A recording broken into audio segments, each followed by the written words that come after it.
O quinto episódio resgatou um pouco dos antigos modos da gangue Peaky Blinders, trazendo conflitos bem mais violentos para essa temporada. Além disso, abriu muitas dúvidas e possibilidades para o episódio final, que para quem não sabe, vai ter a duração de 1 hora e 20 minutos, num formato de filme. Eu sou o Daniel aqui da Taberna Geek e conto com o apoio de vocês deixando o seu like, se inscrevendo no canal.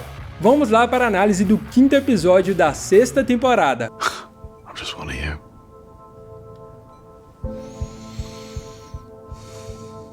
Could there be a sadder ending? O episódio começa bem hardcore, com Thomas levando uma bomba para uma loja chinesa, e esse envolvimento com os chineses é o que me deixa encabulado. Porque acontece todo aquele brilhantismo do Chang em sua primeira negociação com os Peaky Blinders, a desconfiança do Arthur em relação a eles, e você pensa, esse é um novo personagem que tem algo a oferecer. Porém, tudo se resume aos chineses serem esse fornecedor de ópio e os seus territórios são reféns de um Tommy explodindo uma bomba em um deles. Eu sei que é legal ver esse lado do Thomas lidando com problemas de uma forma pressionada e calculista, mas às vezes parece que os roteiristas esqueceram que foi criado toda uma estrutura antes que deve ser pensada. Inclusive, esse é um dos problemas dessa sexta temporada, porque a produção decidiu abordar uma questão política e delicada bem aflorada, e isso não é ruim, mas eles simplesmente pararam de dar importância a algumas coisas que pareciam ser extremamente importantes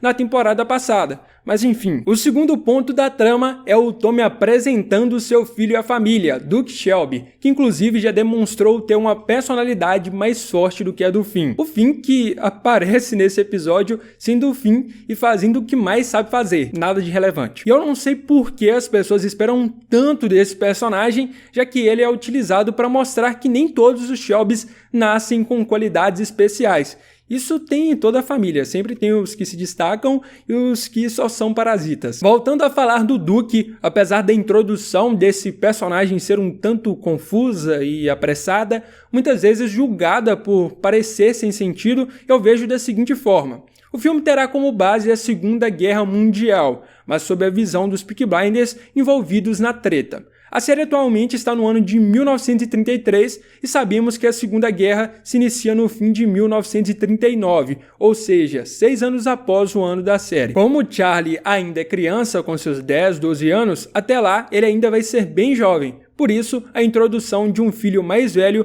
envolvido em ilegalidades e, acima de tudo, com uma história desconhecida. Essa é a oportunidade de Peaky Blinders criar um novo protagonista no filme, herdeiro de Thomas Shelby, com a idade próxima à do Tommy no começo da produção original. Então, apesar do Duke ser uma figura estranha nesse começo, é um artifício para se tornar um personagem imprevisível no futuro, por isso ele foi adicionado agora. No diálogo dele com o Arthur foi muito engraçado ver o Arthur falando que o uísque era o café da manhã da família Shelby e ele roubando o relógio do Arthur. O tio curtiu aí o moleque, o seu sobrinho serelepe. E falando em Arthur, acontece o retorno da Linda, que como eu avisei em uma análise passada, ela retornaria só pela grana. Inclusive eu fui chamado de machista por isso. Eu realmente não tenho muito o que falar sobre isso, só curti o Thomas falando que a negociação para o favor dela dormir com o Arthur levaria tempo considerável, mas ele tem outros compromissos a resolver, tipo assim, falando, você é uma vendida, minha amiga. Logo após, uma cena bem interessante acontece entre o Thomas e o Hayden Stagg.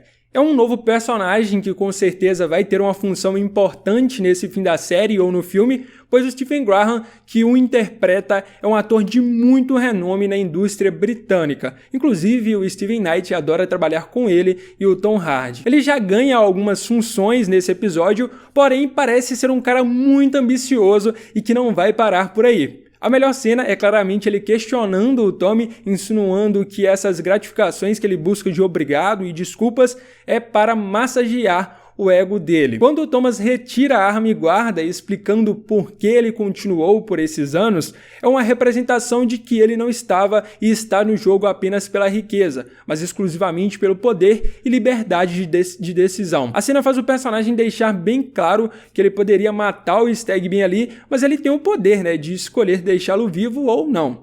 Porém, o que não podemos deixar passar, a bala que tem o nome do Stagg registrado, seguindo a tradição, que é como um aviso de morte. Então, apesar do Thomas não matar agora, a intenção dele fazer isso um dia, e como eu disse anteriormente, é um personagem que vai se tornar grande, que tem ambição e pode até estar envolvido com um dos inimigos dos Peaky Blinders. Um detalhe importante é que ele vai receber e supervisionar as caixas com armas e balas que vão chegar em Liverpool. Esse será o momento em que realmente vamos descobrir as intenções de Stagg. Será que ele é um cara que vai se aliar aos Peaky Blinders? Será que ele vai ser um traidor, um inimigo, uma pedra no sapato? Porque se mostra uma figura bem interessante aí. Depois vimos o Arthur voltando à sua forma. Ele recita um versículo bíblico do capítulo 8 de João. Para contextualizar vocês sobre esse capítulo, acontece que os escribas e fariseus pegaram uma mulher em adultério, no ato. Depois levaram a mulher para Jesus, que a Bíblia menciona que Jesus escreveu na terra, no chão, mas não é revelado o que ele escreveu. Apenas é dito que os escribas e fariseus ficaram com peso na consciência depois dessa escrita. E o que ele escreveu é a dúvida do Arthur. Esse é um momento que envolve pecado, dúvidas e até mesmo redenção, pois Jesus não vai julgar a mulher adúltera, o que representa essa forma do Arthur tentar se redimir e pagar seus pecados por meio de Jesus, por meio de Deus, entendendo que a fé pode resgatá-lo. E o que quebra esse panorama é quando ele pede ao Billy para matar o árbitro. É como se o Criador quisesse mostrar e lembrar que, independentemente de tudo, o Arthur é mau, é tirano. E o coloca numa posição semelhante ao que Jesus teve à frente da mulher adúltera. Só que Jesus não assumiu o papel de juiz, a função de julgá-la, diferentemente do Arthur, que julga esse árbitro à morte e pensa que saiu impune porque as ações de matá-lo não foi feita por suas mãos, por isso ele diz que o Billy não vai para o céu. E gente, deixando claro, porque tem muita gente que entende errado, eu não estou falando que o Arthur é igual a Jesus, apenas colocando esse parâmetro de decisões e hipocrisia cometida pelo Arthur. E falando em Billy Grady, o agente de apostas, ele é enquadrado por Jack Nelson, e que cena dolorosa, hein, meus amigos? Todos os homens assistiram, que viram aquela cena, devem ter sentido ali na alma o pensamento de tipo, olha, eu tô sofrendo junto com esse cara aí, porque ali não é o lugar de se mexer. Entendeu, Jack Nelson? Nisso temos algumas questões. É definido que o Billy é um informante, um traidor, mas a pergunta que fica é, para quem ele passa as informações? É provável que foi para o Ira, porque o Jack Nelson precisaria conhecer essa fonte para ter acesso ao Billy. Outro ponto é que nesse momento seria excelente para o Ira que o Thomas morresse, para evitar a retaliação pela morte da Polly, que ainda não aconteceu, mas certamente vai acontecer. Ele faz duas citações que me deixou intrigado, porque primeiro ele diz que vai servir as bolas do Billy em pratos chineses, seria aí um ato de desprezo ou porque os chineses estão envolvidos também, pois eles são os detentores do ópio e pode negociar diretamente com Nelson, por isso a ideia de tirar o Tommy do jogo sem preocupações. E na outra citação ele diz que aprendeu com os italianos, o que podemos ligá-lo à família Changreta ou a Al Capone, que nessa época estava preso, e essa citação revela um pouco do passado de Jack Nelson. Por fim, ele fala que os seus associados vão cuidar de Thomas Shelby. Esses associados podem estar relacionados com o Michael ou com o Ira, porque tem uma cena do trailer que mostra a Capitã Swing se escondendo em uma situação aparentemente perigosa. Ou ela está em um conflito para matar o Arthur, que é a persona que Jack busca informações com Billy. Matar o Arthur é tentar evitar retaliações, então quem sabe podemos ter o fim desse personagem. Aí entramos em um polo bem quente e polêmico do episódio, que abriu diversos questionamentos em minha mente, e essas ideias podem ser o ponto de surpresa no episódio final. O primeiro deles é o Tommy transando com a Diana. Claramente é para firmar seus interesses de negócios que ele tem com ela e também para mostrar que ele é fiel à causa e não gerar desconfianças. Mas é nítido que ele despreza isso, tanto que tem uma nova convulsão e até visualiza os ciganos mortos no episódio passado. É como eu citei na outra análise, o Thomas está sentindo nojo e desprezo de si mesmo. Para aprofundar mais essa conversa, é preciso ir à reunião de despedida que acontece na casa dele. Eu tenho a teoria que ele já sabia que a Diana ia contar do acontecimento e ele fez isso para proteger a Lizzie e por uma questão de estratégia. Na conversa com a Lizzie, ela fala que o Tom mudou a senha do cofre que fica guardado o caderno de arrependimentos dele. E ele completa dizendo que nesse trabalho há segredos que não podem ser compartilhados. Além disso, a frase que ele mais utiliza nesse episódio e diz nesse momento é: "Quando eu saber de tudo, contarei tudo a você." E ele repete isso na reunião. O ponto que eu quero chegar é que o Tommy esconde as informações da Lizzie para ela se tornar uma pessoa nula, que não carrega nada de interessante para os seus inimigos. Por isso, ele altera a senha do cofre. E quando ele transa com a Diana sabendo que ela iria contar, é uma forma de afastar de vez a Lizzie daqueles negócios e do que vai acontecer, pois fica claro que esse saber de tudo que ele tanto fala são questões a serem resolvidas e reveladas. Ah, Daniel, mas ele poderia bolar um plano em conjunto com a Lizzie e tudo mais. No encontro com a Diana, ela fala que o corpo não consegue esconder as mentiras da fala. Ou seja, se a Lizzie soubesse de tal fato, mesmo que ela encenasse uma decepção, seria completamente perceptível. Com esse fato sendo uma surpresa para ela e ter se tornado um momento de fortes emoções, fica claro para Mosley, Diana e Nelson que a Lizzie realmente está fora desse plano de ação que eles estão executando. O momento da reunião também traz um ar interessante porque existe uma sensação que o Thomas é completamente vulnerável perante aos seus inimigos presentes na mesa. Por isso sinto um ar de estratégia do tipo parecer fraco e ser forte. Gente, deixando claro que são só teorias e um modo de interpretações. Pode ser que nada disso aconteça e o Thomas realmente esteja vulnerável e lento, levando a outra proposta de final da série. E uma das partes que eu mais gostei desse episódio é a parte final da reunião. Devemos lembrar que no primeiro episódio se deparamos com um Tommy que deixou a bebida de lado e está se tornando uma pessoa melhor. Já nesse quinto episódio, ele decide abandonar a ideia de homem bom e comum e percebe que a sua natureza e destino já estão interligados ao mal e pessoas desprezíveis, onde por mais que ele tente se enganar, se passando por uma pessoa renovada,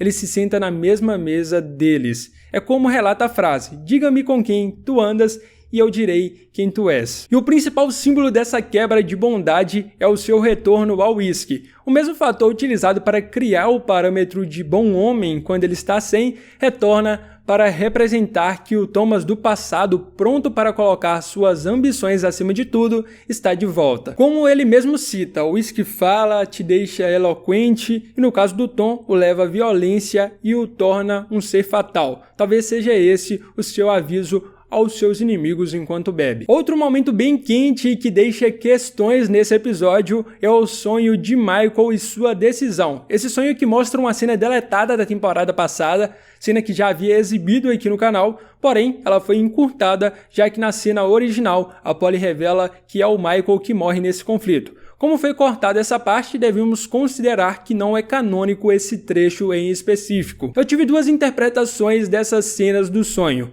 A primeira é que o Michael percebeu que as consequências da morte da sua mãe não são somente do Thomas, e sim dele também, já que ele decide prosseguir com um plano que era claro que acarretaria em uma guerra na família, não sendo a ambição apenas de um homem, mas sim de dois. Já a segunda opção, é certo que o Michael realmente sente a necessidade de eliminar o Thomas, porque ele jura que vai se vingar no episódio inicial, e como no sonho fala que um deles vai morrer, isso para ele foi como um recado da Polly que quem morrerá será o Tommy. E de certa forma, o Tom acredita nisso, ou é a resposta que ele busca, principalmente por conta da notícia recebida de que ele está doente, e a cena final do quarto episódio é a mesma fala da Polly sobre uma guerra na família e a morte de um deles. Ele até pede mais tempo à tia para concluir seus planos. Esse saber de tudo que o Thomas tanto fala pode ser a interpretação de que se o Michael morrer, ele vai sobreviver por mais tempo,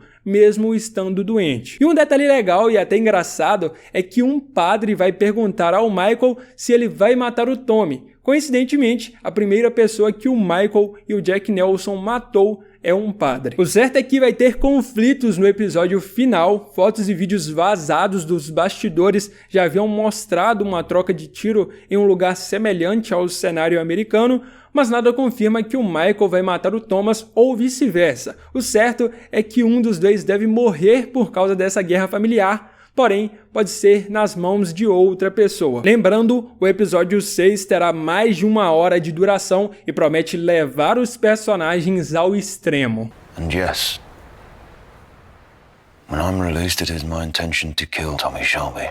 Então o vídeo foi esse, pessoal. Espero trazer uma análise do episódio 6 de uma forma magnífica. Então se inscreve aí, ativa o sininho de notificações, deixe seu like nesse vídeo para impulsionar esse conteúdo e me siga aí no Instagram que está aí embaixo. Muito obrigado por sua visualização, tamo junto e fui!